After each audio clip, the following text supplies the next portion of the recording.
The opposition has described the housing tax as a desperate action by the government to raise extra revenue as a result of its economic mismanagement.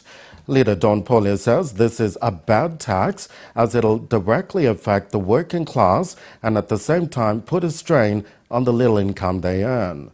Dr. Francis Odhino, an economic expert with the National Research Institute, has raised similar concerns, stating such a tax will lead to social problems as well as people looking for cheaper housing alternatives as a result.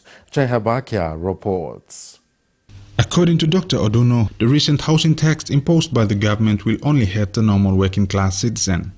He said what the state is assuming in this housing tax would be unrealistic for people, adding that the rates would actually be higher, reducing the net income of workers.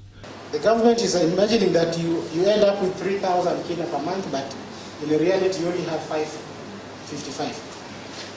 So that's where the pinch is for us, because if you are living in a free house, you don't get the actual amount of money here, but you pay tax and then it takes almost more than half of your money is going to tax. So how do people survive? How will you survive in that scenario? The opposition leader today said this tax is being imposed at the wrong time. Mr. Polio said this tax measure has not been properly studied and structured, and it will not benefit the people of this country. The strategies of taxation, the way they've structured it is wrong. It's making the people suffer more than benefiting them. What I describe this as the O'Neill government's desperate action to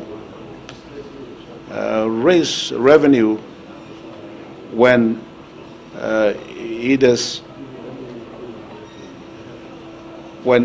mismanaged the country's economy and has affected the cash flow in the country. According to Mr. Polio, such tax measures will lead to social problems, especially when more tax affects the actual net income of public and private sector employees.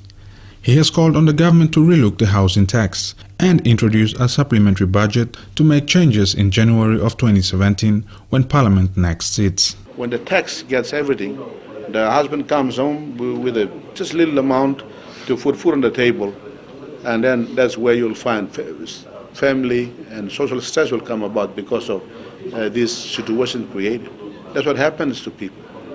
Therefore, I'd like to ask the government to introduce a supplementary budget in January 17th, or when the next session will sit in January, and change this bad taxation on the people. Joab Akia, NBC National News, Port Moresby.